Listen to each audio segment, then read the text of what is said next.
Muchas gracias, presidente. Muchas gracias también a la compareciente. Pese a la osadía que caracteriza a mi grupo parlamentario, yo tampoco me voy a atrever a pronunciar su apellido por miedo a maltratar la gramática. Quería empezar, por supuesto, agradeciendo a las personas que han cursado esta invitación y que nos han permitido tener esta sesión hoy. Creo que es una buena imagen de cómo debe funcionar un Parlamento.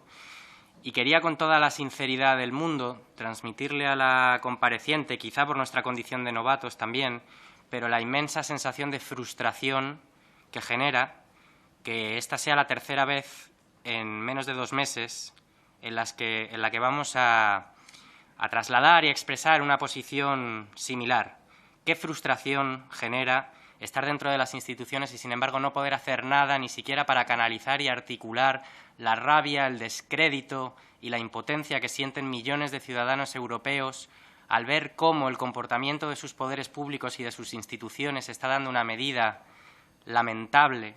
de lo que deberían ser nuestras sociedades. Su agencia representa no solo una función vital, esencial para el mantenimiento del derecho internacional y de un orden internacional digno de ese nombre, sino que además representa en su esencia histórica, en su trayectoria, en su fundación,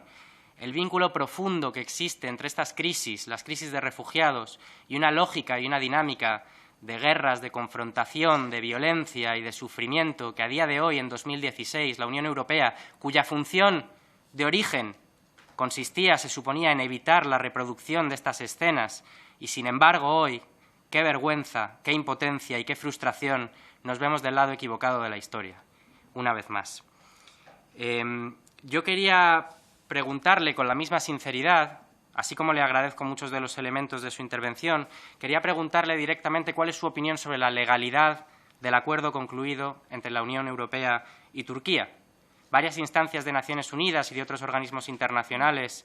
han denunciado que es un acuerdo que viola y contradice aspectos esenciales del derecho internacional humanitario y de la protección a la que nuestros Estados están comprometidos jurídicamente. No es una cuestión de buena voluntad o de valores morales en el trato a los refugiados, y han denunciado que es un acuerdo que permite las devoluciones forzosas, las expulsiones colectivas y que incide en una lógica de externalización del control de fronteras que no puede producir más que esas ilegalidades. Nosotros hemos defendido varias veces, y lo seguimos diciendo, que los países de la Unión Europea están dejando de cumplir a sabiendas sus obligaciones legales internacionales, especialmente al devolver a solicitantes de asilo a países que les pueden devolver a sus países de origen sin que se dé la atención debida a sus solicitudes. Por eso quería preguntarle, a la vista del desarrollo de los acontecimientos en los primeros días posteriores a la firma del acuerdo, si su organización considera que se están cumpliendo los plazos legales para tramitar y para atender las solicitudes de asilo por parte de las personas que están siendo devueltas a Turquía. Quería preguntarle especialmente por aquellos colectivos que son especialmente vulnerables. Hay cifras, aunque es difícil saber con qué fiabilidad describe la realidad, que afirman que hasta un 40% de los refugiados que están en Grecia podrían ser menores de edad, niños y niñas, y que un 10%, por eso le pregunto por la fiabilidad, porque es el problema de no saberlo a ciencia cierta, que hasta un 10% podrían ser menores no acompañados. Y me gustaría saber si se han adoptado medidas para la protección de estos colectivos de vulnerabilidad específica. Agradezco especialmente la insistencia que ha hecho en el concepto de las vías legales y seguras de acceso. Hace más de un año que nosotros venimos pidiendo la suspensión del protocolo de Dublín y que se habilite la posibilidad de solicitar asilo en las embajadas o en centros específicos en los países de origen y en los países de tránsito. Sin embargo, España, en el año 2011, cuando ya había estallado la guerra en Siria, impuso a los ciudadanos y ciudadanas de origen sirio la necesidad, la obligatoriedad de demandar un visado de tránsito. Por ello, agradezco también especialmente que haya hecho ese esfuerzo de aterrizaje en medidas concretas de en qué se traducen, en qué se traducirían las vías legales y seguras de acceso. Pero aquí hay una cuestión que me gustaría plantearle, que es que estamos en una situación de bloqueo. En este país, como usted lo ha enfatizado, ha habido una movilización ciudadana, una movilización social, una movilización institucional también, de ayuntamientos, de comunidades autónomas, de la sociedad civil, de ciudadanos y ciudadanas privadas que han manifestado una voluntad y la disponibilidad absoluta para emprender medidas de urgencia, para poder desbloquear la situación. Y, sin embargo, estamos en una dinámica institucional de evasión de responsabilidades en las que cada nivel institucional se ve bloqueado por el siguiente hasta el último, que se supone que es un gobierno en funciones que remite a Europa, y Europa solo actúa en ocasiones como las que hemos visto en la conclusión del tristemente famoso acuerdo con Turquía. Con lo cual, agradeciendo el detalle con el que ha hablado de los programas de reasentamiento, de reagrupación familiar, educativos, de becas, etcétera, le quería preguntar cómo podemos hacer para acelerar y para poner toda la presión política e institucional que podamos para que esos acuerdos vean y esos programas vean la luz. Es decir,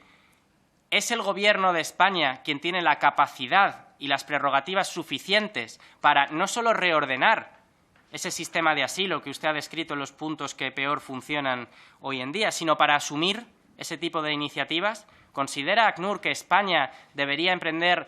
iniciativas unilaterales e inmediatas para dar solución a varios de los problemas que ha mencionado? Le agradezco también que haya hecho esa mención específica a la situación que tristemente seguimos arrastrando sin que haya visos de solución ninguna en nuestra frontera sur. Me gustaría que constara en acta que, aprovechando esta comparecencia, mi grupo solicita una vez más, de forma solemne, que se restablezca de una vez la legalidad de nuestra frontera sur. Es una vergüenza que hayamos sido precursores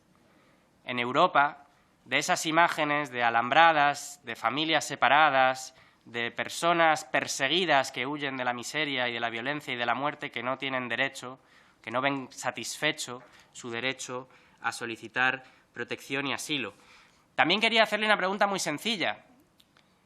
¿Por qué en Canadá ha funcionado la iniciativa política y el programa de reasentamiento con las cifras que usted nos ha dado y en Europa no? ¿A qué se debe eso? ¿Cómo es posible que un país que está a miles de kilómetros tenga la capacidad logística, técnica y política para dar salida a esos compromisos que asume, y nosotros, que somos los vecinos de estas sociedades destruidas por la guerra y por la violencia, hayamos sido tan dolorosamente incapaces? Le quería preguntar también por algo que ha mencionado. Desde que entrara en vigor el acuerdo de la Unión Europea y Turquía, varias organizaciones internacionales se han retirado de los campos en Grecia, enfatizando pues, que eran campos, los hotspots, campos que debían ser de registro y tramitación de estas solicitudes, se habían convertido en campos de retención, de detención y de devolución de refugiados. Usted nos ha explicado, y me consta, que ACNUR ha cesado en la prestación de algunos servicios, pero se ha mantenido allí. Me gustaría que nos explicara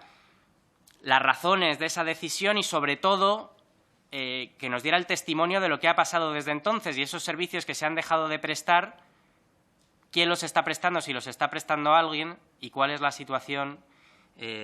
la condición de vida de las miles de personas que se agolpan allí, más allá de lo que conocemos por los medios de comunicación. Quería preguntarle también por la situación de los campos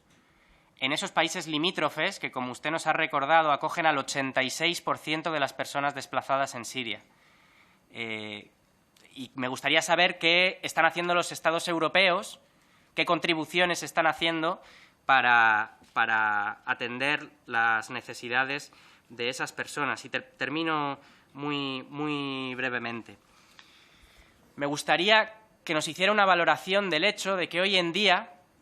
varias ONGs y varias agencias, incluida la suya, estén operando en suelo europeo, en territorio europeo. No solo en Grecia, sino en campos como en Calais, por ejemplo, etcétera. ¿Qué dice esto de los poderes públicos europeos y de la Unión Europea y de su capacidad de atender sus obligaciones? Y, por último, visto que el trabajo que agradezco y elogio de esta comisión por haber alcanzado un acuerdo que luego, sin embargo, nuestro Gobierno en funciones no tuvo a bien respetar, y visto que parece que existe bastante sintonía en los planteamientos respecto a la necesidad de hacer algo, mi grupo le querría proponer al resto de grupos presentes en esta comisión y de portavoces que hagamos una declaración institucional que vaya dirigida a aquellos aspectos de la intervención y a aquellas medidas concretas de la intervención con la que podemos estar todos de acuerdo, al desbloqueo de las iniciativas que se han dado a varios niveles institucionales dentro de nuestro Estado y al restablecimiento de la legalidad en la frontera sur y a las acciones urgentes que hay que emprender en Ceuta y Melilla. Es una propuesta de mi grupo que espero que puedan recoger los demás. Muchísimas gracias.